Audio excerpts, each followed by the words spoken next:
Every business needs to solve each of these 4 problems in order to make more money and scale. The first of those problems is figuring out the customer that you're actually going to serve. And in talking to many of you, the issue is you have no idea. And that's okay. Because in the beginning, you need to sell everyone because you have no money and they have a pulse and a credit card and you only require one of those things. And so you ask them for their credit card so that you can pay your bills so you can actually make your business work. And that's okay and that's normal and that's expected.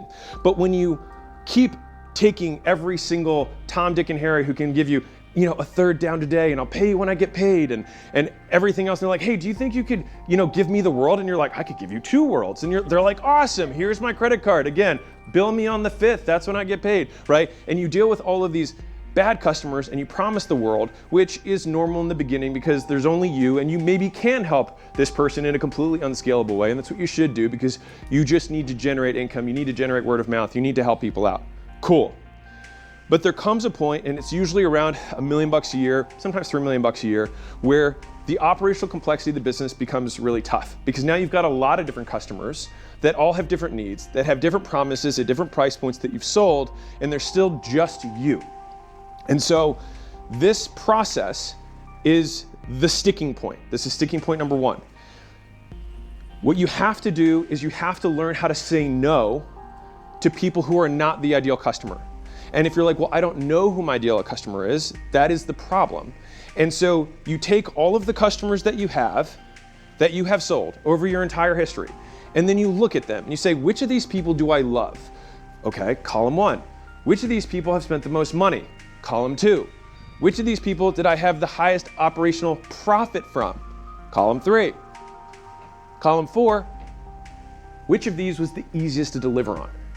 And so you look at these different lists and you're like, are there any common themes? Are there any people who are in 2 or 3 of those columns? I really like them. They made me a lot of money and it was really easy to deliver the thing. Well, that's weird because that's not the main thing that I sell, but I guess I have sold a few of those.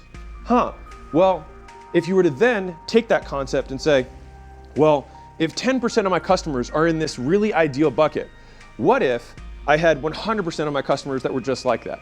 So you take the same amount of customers you currently have, but they were all just that customer. If you do the math again, you usually make 5 to 10 times more money. And the cool part about that process is that it doesn't require more infrastructure. You already have the infrastructure to service that number of customers. You're just servicing the wrong people because you haven't learned to say no yet. And so one of the most attractive things in marketing and sales is saying, I don't need your money, because it makes everybody want you more. And so what you do to harness this is you tell everybody you actually don't want to sell that you actually don't want to sell them. And crazy, I know. And then you let the people who are the right type of person, because they're like, oh, I'm not that, hate those people too. Oh, and you say, but if you just happen to be this perfect unicorn that has these 2, 3, 4 traits, I can absolutely change your life in this very specific way that means a lot to you. And they're like, wow, sounds like this ad's just for me and that's exactly what I want. And guess what happens now? Once you make that kind of change in messaging, you attract more of that right type of customer. You can now charge the premium price, even at the more operationally efficient and productized service level, because now you're doing the same thing for every single customer. So you get better at doing it. So you get higher percentage success rates. You do it at higher margins because you both have higher price and lower cost for doing this. And this is how you solve problem number 1. But you have to learn how to say no. And most people literally never learn. And so I have had this conversation so many times that I want to shout it into a microphone, which is what I'm doing right now. Okay, so that's how you solve problem number 1. Problem number 2 that I see businesses get stuck at where they're in rock and hard place. They're like, I don't know what to do. It's 2 sides of the same problem.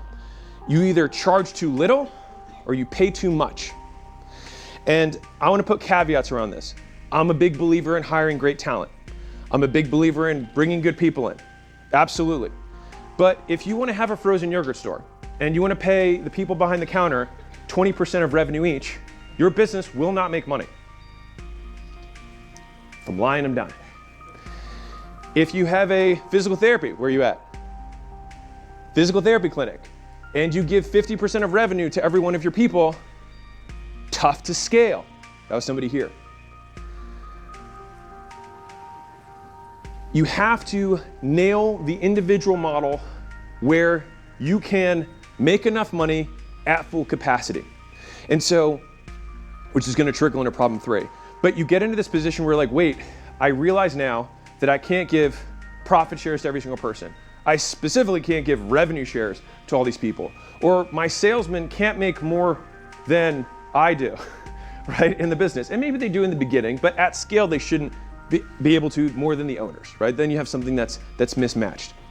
And so you have to have these moments, because otherwise business owners will stay in this lane for years, because they'll just say like, well, if I tell them I have to change their comp, then I'm gonna lose them.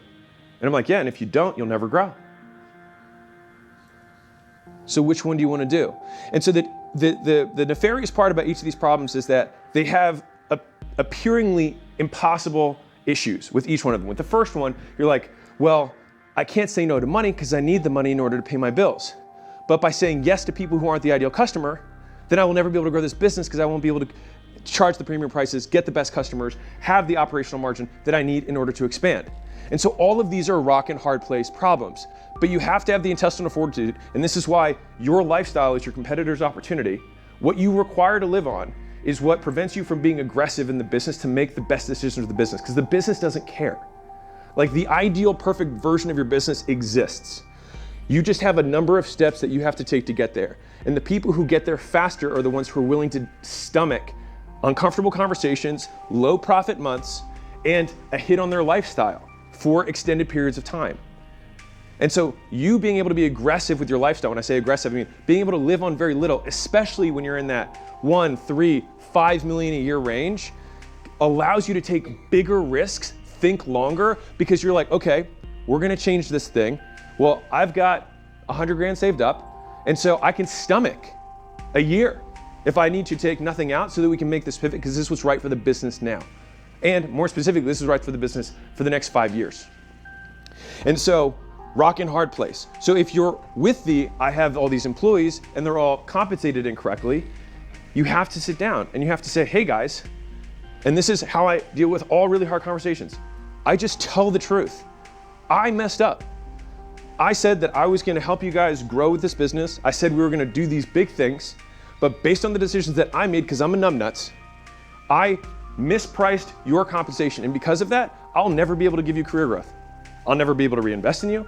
I'll never be able to be the option with your new vision of what's gonna happen in their lives, along with your business. So that's the second problem and the second sticking point. And each of these are just these levels that people just go around and they just stay stuck for years. This part 2B of that one is not charging enough. And so this is how it presents. Hey, my business is at full capacity. My business is at full capacity, and we're not making that much money.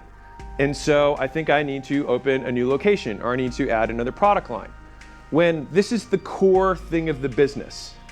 If the core thing of the business at capacity, even at a small level of capacity, like if you have one rep that can handle 10 people for your agency, or you have one physical therapist who can handle 50 patients, it doesn't matter. There's gonna be some ratio of cost of goods sold and what you charge, and then you have other costs associated, administrative and fixed costs, whatever. And there's going to be a point of capacity with that small unit where if you're still not making money, the business model is flawed. And so either you need to find a way to dramatically decrease the cost that you have to deliver, which sometimes is the compensation of the employee team if it's way off, or oftentimes it's just you're charging too little. And there's all these ethical things of like, I feel like an imposter. And I'm like, dude, you're not an imposter, you're broke. You only get imposter syndrome when you pretend to be something you're not. Like I get this question all the time, like, I feel like an imposter for charging that much money. You only feel like an imposter because you're lying. If you, like I had an agency owner yesterday who said, I had an agency, I got to 150 clients, and I have a really good client getting system, but that business stalled because I didn't know how to operate. And so it kind of like crashed and burned, but I knew how to get customers for my agency really, really well. And he's like, but I feel like an imposter charging for that system. And I was like, why? And I was like, is it because you're pretending you were a really successful agency owner? And he was like, yeah. I was like, well, then why don't you just tell the truth and say, I got 150 customers despite not knowing anything about running an agency because the system's really good. I suck at operating. And so for that reason, I'm just gonna give you the system and you can figure out how to operate the business. I was like, I still believe you. And then you don't feel like shit. He was like, oh, I guess I can just tell the truth. And so the whole imposter syndrome around charging, if someone, like you will only have that if you're misrepresenting something. If a customer wants to pay you for something and you have the thing and they're willing to exchange, it's voluntary, you're not holding a gun to them. It's voluntary exchange. That's how capitalism works. You have a thing, they want the thing, and there's a price that they're willing to pay for it. If they're willing to pay for it, phenomenal. Like that's capitalism. We won. And so we try and do it as many times as we can. And so the idea of like having ethics around price is ridiculous. If they're and you don't want to sell out of your wallet either. If you're broke, but the thing that you provide provides a lot of value to a specific person, then you charge based on the value, not based on what's in your wallet. If you're broke and you're like, this really would help me, it's like, cool, it'll probably help them even more. And if it just happens to help you, that's how capitalism works. Both parties say thank you. So, part 2B, if you're at full capacity and you're not making money, you often need to just charge more for the thing you have. And if people say no, fine. Guess what you get to learn? How to sell better. And that's a skill that if you want to build this big business, you're going to have to learn anyways. So you might as well face that boss now instead of just forever being in this like, I guess I need to expand this business that already doesn't work, but I don't have the money to expand because the business doesn't work, right? And so it's this impossible place that you spin for years and years. Where's my phone? I wrote them down. I should know them all, but sometimes I forget things. So let's see. What do we think problem number 4 is, or number 3 is? Oh, that actually leads perfectly. So I remembered it before I pulled it up, for the record. The third problem that every business has to solve is not getting over your skis, not over expanding, okay? So problem 2 often leads to problem 3, is that you're not making enough in the core business, so you say, great, I'll do more of this. But more in that instance is more of the wrong thing. Like a little bit isn't working, let's try a lot, right? You're scaling the problems, not the solution. And so, right? Glad that one hit. And so the idea, and this happens most frequently, I want to say most frequently with brick and mortar because it's such a clear unit where you're like, I have one location that's doing mediocre, but I want to have a big franchise. Like, I can't tell you the number of times I talk to local businesses who have this issue. And it's mostly because we have this ego thing around growing revenue.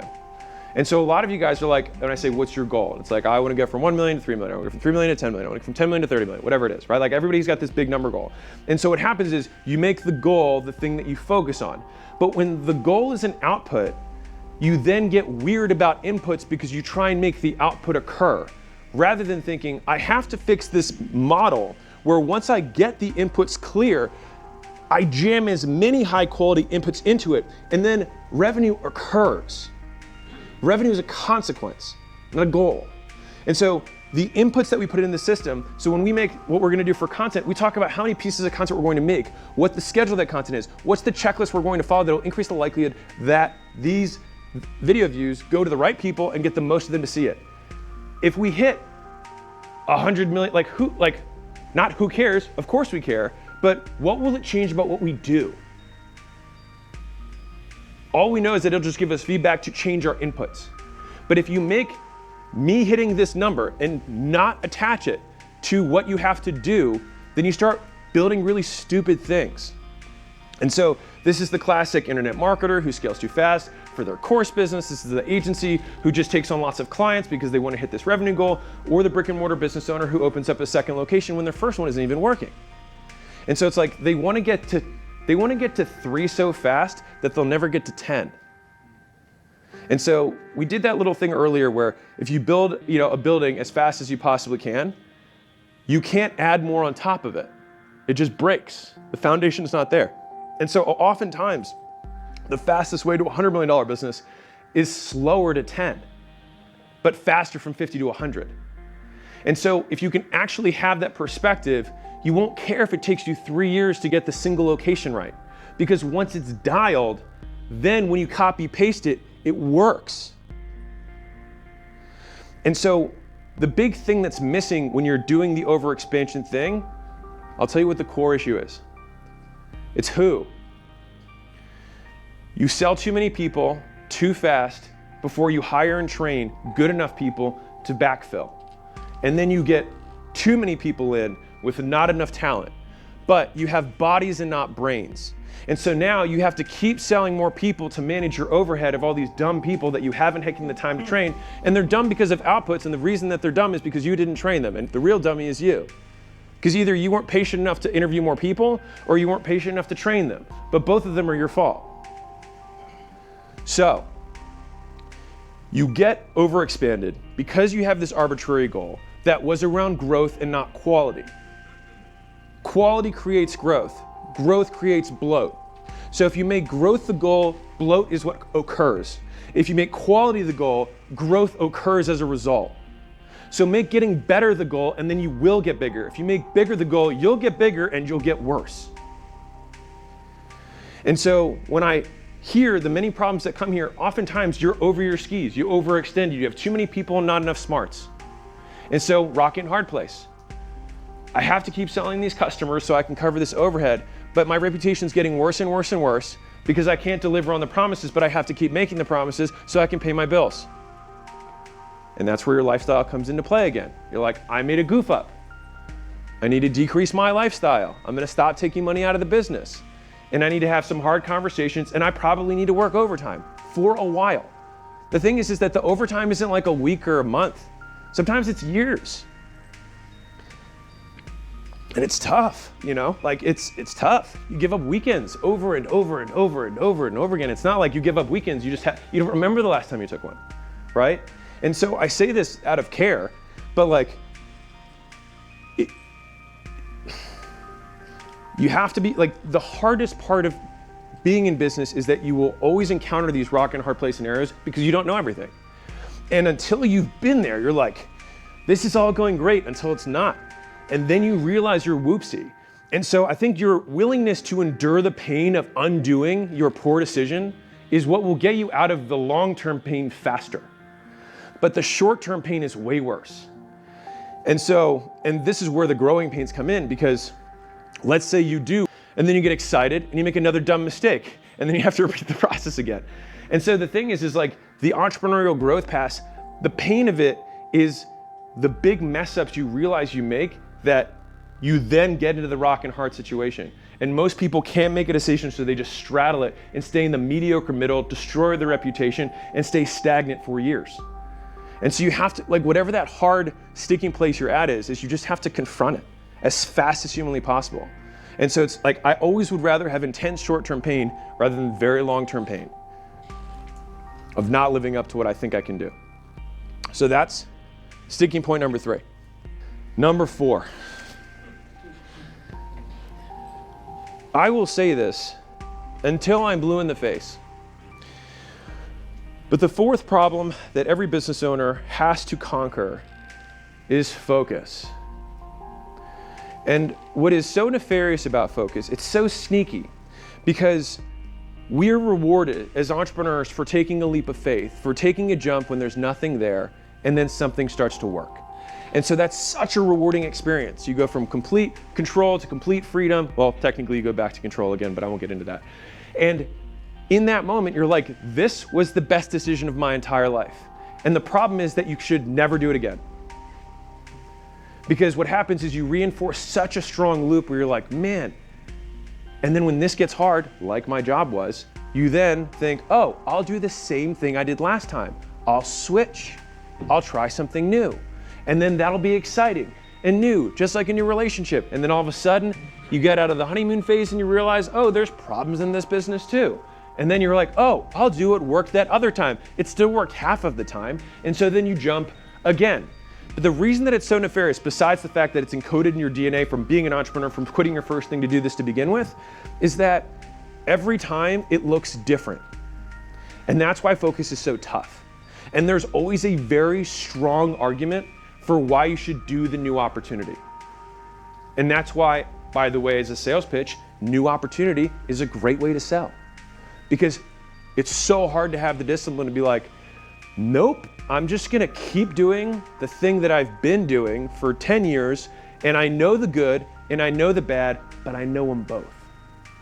And I know where I'm deficient, and I just need to do these things better for the next 6 months. And if I just do those things better, we will grow by 50%. And here's the fun fact about this, is that once you get to $1 million a month, 5 million a month, 10 million a month, 100 grand a month, whatever, going from that to 50% more, a lot easier than going from 0 to whatever number you were just at.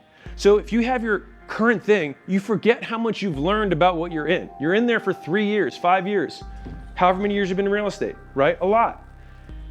And we forget about it. But this other thing has all of these booby traps all over it, right? This lady in the red dress has chlamydia. She's got daddy issues. She's got an ex-boyfriend with a gun who stalks her, right? You don't know yet because she presents the same, because anybody on a first date can look good.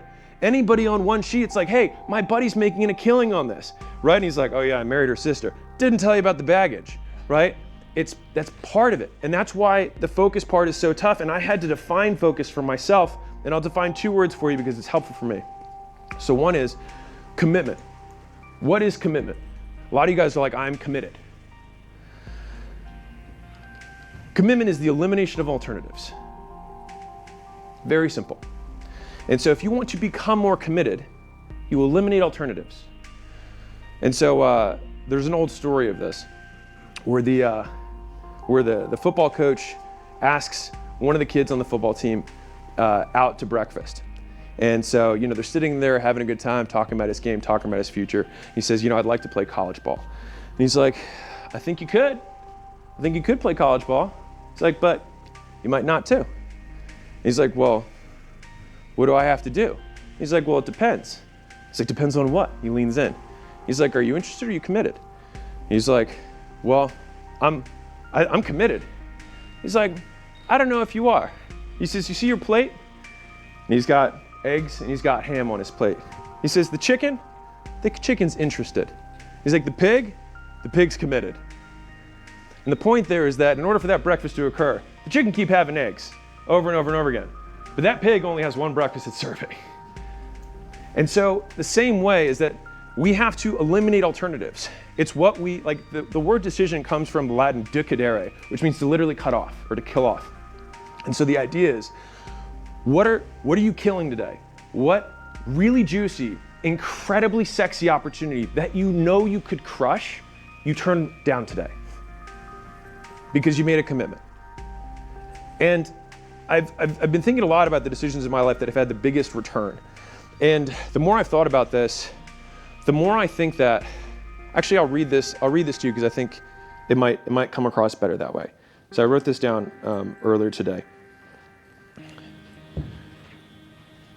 which is, the best diet is the one you follow.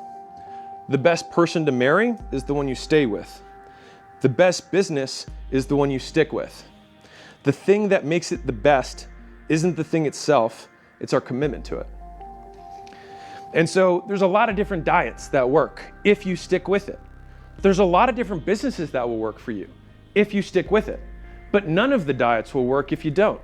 And none of the businesses will work either. And I think it's a very good framework. There's a perfect diet for you that's perfectly measured and will get you the absolute fastest results. But if you do not stick with it, it won't happen, ever. And so it's not about the actual intricacies of the diet, it's about your willingness to stick it out. And so when you listen to Bezos and you listen to Steve Jobs and you listen to Sam Altman, who was in charge of YC before he started OpenAI, they talk about this one thing and they're like, the more I've thought about it, it's just persistence. It's just being willing to stay the course despite all odds, despite the many shiny objects that come your way, and just say, I get it, no. So commitment is the elimination of alternatives. And I measure focus by the number and quality of things I say no to. And so if you want to give yourself a rapid reward cycle, which I like to do because the hardest of these ones that I struggle with is focus, is that every time I say no, I give myself a mental point. It's like, I'm focused. I'm making an active decision to stay focused because I know that if I just only stay focused, like it's hard to imagine a guy or a gal who's an entrepreneur and does just one business for 50 years and consistently has the hard conversations and just says, I'm gonna get better, I'm gonna keep learning, I'm not gonna repeat the same mistakes, and they do that for 50 years and doesn't become unbelievably successful. It's hard to imagine a world where that would exist. And so we have this blank check from the universe that says, I guarantee that you will be successful no matter what, if you do one thing, which is you just say no to everything else. And so when I have these conversations, the woman in the red dress always presents differently, and that's why she's so sneaky. And there's always a very legitimate reason why you could make money with it. And the reality is you could, but you can't do two things. You can't be CEO of two businesses. You can own multiple businesses, but I'm gonna be real with you. You don't. You're CEO of both, and you're running everything, right? No, I've scaled myself out of the day-to-day. So if something happens in the business, what happens? My phone rings. Right, you're not out of the day-to-day. If you buy a share of Apple, you're out of the day-to-day, all right? You're an owner. And so use that as your litmus test. Do I own this business or does this business own me? If it owns you, then you're a CEO. Welcome to business, right? And so there's this big misnomer between I'm an owner and I'm a CEO. And a lot of people say I'm a small business owner, but you really don't own the business for a very long time. Like until you get to $10, $20 million a year, very tough to own a business. The business owns you, that's okay. Because what else are you gonna do, right? You're gonna work anyways. So you have to be on the path, but I think it's good to have clarity around that because the amount of times it's like, I've got this new opportunity vehicle.